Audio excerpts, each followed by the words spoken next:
El anuncio del hombre ofrecía $5,000 por sentarse en una silla y mirarlo. El anuncio ofrecía $5,000 y decía que la actividad deseada podría completarse en 1 hora. Afirmó, de manera bastante redundante, que no se trataba de una cuestión sexual. Insistió en que todo lo que el testigo tendría que hacer es sentarse en una silla y mirar al frente. Los únicos otros detalles que se expresaron fueron que no podía moverse durante la experiencia, ni podía hablar. Esta incapacidad se debe a un autocontrol solicitado, no a través de un medio de prevención física. Siendo una estudiante universitaria abismalmente arruinada, y teniendo un amigo con el que podía contar para que me rescatara si sucedía algo extraño, respondí al anuncio solo unos minutos después de encontrarlo. La persona que había publicado el anuncio me había proporcionado un número de teléfono al que llamé. Al enviar un mensaje de texto, me informaron que era un teléfono fijo.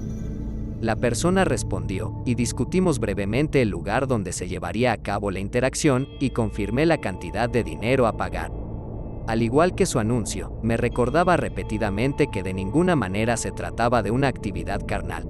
Aparentemente, había obtenido muchas respuestas al anuncio de personas con esa idea preconcebida en particular. Mi amigo se tomó el día libre del trabajo e insistió, a pesar de mis protestas, en que podíamos esperar hasta el día siguiente cuando él estuviera libre y nos dirigimos al lugar acordado.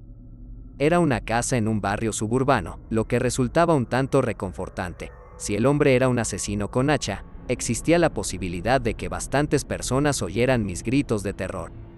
Bromeé en voz alta sobre esto, pero a mi amigo no le pareció gracioso. El anuncio especificaba y el hombre reiteró que estaba solo al entrar a la casa, así que hice que mi amigo se quedara en el auto.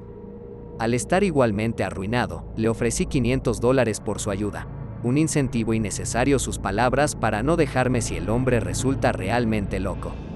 Salí del coche y crucé el césped que, a diferencia de las otras casas, no había sido mantenido. La hierba estaba alta, las malas hierbas amenazaban con atravesar el cemento del camino de entrada y la acera. El hombre había sonado bastante mayor por teléfono, así que atribuí la propiedad en mal estado a una incapacidad para realizar las tareas, más que algún indicio de locura. Se me indicó que entrara inmediatamente una vez que hubiera llegado, así que no me molesté en tocar. La puerta abierta se abría a un vestíbulo y conectado a este había un pasillo que conducía a una cocina. El pasillo tenía una sola puerta, que asumí que conducía a un armario o al sótano. Hacia la izquierda de la cocina había una habitación espaciosa desprovista de muebles a excepción de 2 sillas plegables de acero y una mesa de comedor igualmente plegable. El vestíbulo y la cocina estaban en un estado similar de desnudez, y no vale la pena comentarlo más allá de eso. Sentado en una de las sillas del gran salón había un hombre, a quien supe de inmediato que era el distribuidor del anuncio. Había cierta familiaridad en él. Uno de esos momentos en que una voz es un reflejo casi inquietante de la persona de quien salió. Asintió y saludó con la mano, pero no dijo nada. Me acerqué y me senté en la silla frente a él. A mi izquierda, en la mesa del comedor, había una caja. La parte superior de la caja era un estuche transparente, a través del cual se podía ver una ordenada pila de dinero. La base de la caja era negra, con un temporizador en la parte frontal y un mecanismo de cierre que selló la parte superior con la inferior. Es un dispositivo de liberación prolongada. Ahora que estás aquí, lo iniciaré, lo hace de inmediato, y una vez que haya pasado 1 hora desde este punto, se abrirá la caja y podrás tomar tu pago. No es necesario que diga nada una vez que llegue ese momento, y puede partir como una persona un poco más rica. Ahora, todo lo que debes hacer es mirarme. Por supuesto, puede parpadear, pero no hable ni mire para otro lado. Es muy importante que ambos permanezcan en silencio y quietos. Y así comenzó la sesión de mirar fijamente. Como era de esperar, fue incómodo durante los primeros minutos, me miró fijamente, pero después de un tiempo la rareza de las circunstancias se volvió aburrida y me acostumbré a ellas. Su rostro no era inusual, pero no era exactamente guapo, lo suficientemente fácil de mirar, pero no alguien con quien necesariamente hubiera querido quedarse sin un incentivo. Tendría unos 65 años, el pelo gris y fino, la cara empezando a hundirse, los ojos azules ligeramente entrecerrados. Sin duda, la agudeza visual disminuía. A pesar de sus incesantes afirmaciones en sentido contrario, no pude evitar pensar que de esto derivaba algo de diversión sexual abstracta. Una especie de mirar a los ojos a tu amante. Pero a pesar de la experiencia increíblemente incómoda de esa hora, que pronto se describirá, en ningún momento mostró ningún comportamiento que sugiriera excitación. Aproximadamente 10 minutos después, la extrañeza de la experiencia se duplicó. Desde abajo y luego muy detrás de mí escuché un clamor cambiante, como si un grupo de personas hubiera subido las escaleras del sótano y se hubiera reunido justo antes de la cocina, charlando con entusiasmo. Iba a darme la vuelta, el anuncio no mencionaba la presencia de otros, pero los ojos del hombre parecían casi suplicarme que permaneciera enfocado en él. Sin embargo, no dijo una palabra. Resistiendo el instinto, mantuve mi mirada fija en él y escuché el ruido de la multitud detrás de mí. Lo extraño fue que, si bien podía escucharlos hablar, e incluso diferenciar mentalmente entre los hablantes, no podía entender ni una sola palabra de lo que se decía. Se habían trasladado a la cocina en este punto, pero ninguna de las palabras me resultó inteligible. Y aún más extraño era que era obvio que estaban hablando en inglés, pude reconocer los matices y la estructura del idioma. Los ojos del hombre no transmitían nada más que la insistencia tácita de que mantuviera la mía sobre él. Mi incapacidad para reconocer las palabras que eran claramente en inglés me preocupó enormemente, y comencé a decir palabras en mi cabeza para asegurarme de que de alguna manera no había olvidado el idioma. No pude comprobar exactamente cuánto tiempo había pasado, el temporizador estaba demasiado lejos de mi visión periférica, pero unos 40 minutos después de la experiencia, las voces estaban justo detrás de mí, en el gran salón. Quizás había 12 voces distintas, todas parloteando y riendo y hablando alguna variación irreconocible de un idioma que había estado hablando durante casi 2 décadas. Mujeres, hombres y niños conversaban detrás de mí, ni uno solo, ni por un momento, era comprensible. Estaba aterrado. Su apariencia y migración desde el sótano hasta justo detrás de mí fue extraña, sí. Pero la posibilidad de que algo estuviera mal en mí, de que pudiera haber tenido algún tipo de accidente cerebrovascular o desliz neurológico, era mucho peor. Mis ojos se habían quedado en el hombre, pero mi mente había retrocedido momentáneamente, dando vueltas a estas sombrías posibilidades. Al volver mi atención al hombre, vi que estaba llorando. Inaudiblemente, por supuesto, pero las lágrimas estaban ahí, los labios temblando levemente. El instinto casi me obligó a preguntar qué pasaba, pero me detuve, tanto por el bien de la experiencia, como por un nuevo temor de que hablar de alguna manera atraería la atención de los fiesteros hacia mí. Y por alguna razón inexpresable, estaba seguro de que llamar su atención no era algo que quisiera. Entonces amaneció un nuevo terror. ¿Qué pasa si el grupo continúa su movimiento y siguen adelante, arremolinándose a nuestro alrededor? Con cada segundo que pasaba, estaba más seguro de que ver a estas personas causaría que sucediera algo horrible. Sus voces se hicieron más fuertes, pero no más cercanas. Empecé a temblar, mi corazón se aceleró y mi respiración se volvió dificultosa. Traté de calmarme, pero la presencia de esas personas detrás de mí era tan terrible, de una manera que todavía no encuentro las palabras para describir correctamente. Contra mi control, mientras me estremecía, dejé escapar un gemido bajo. Era apenas audible, más una liberación de aire que una emisión adecuada de las cuerdas vocales. Pero los ojos del hombre se agrandaron de terror, y detrás de mí, por primera vez, escuché algo que pude entender. ¿Oh, a alguien le gustaría unirse a la fiesta? Me congelé en el lugar, incluso mi corazón pareció acallar su movimiento. El ruido detrás de mí continuó, pero considerablemente menos personas lo causaron. Aparentemente, se había llamado la atención de varios miembros de la conversación.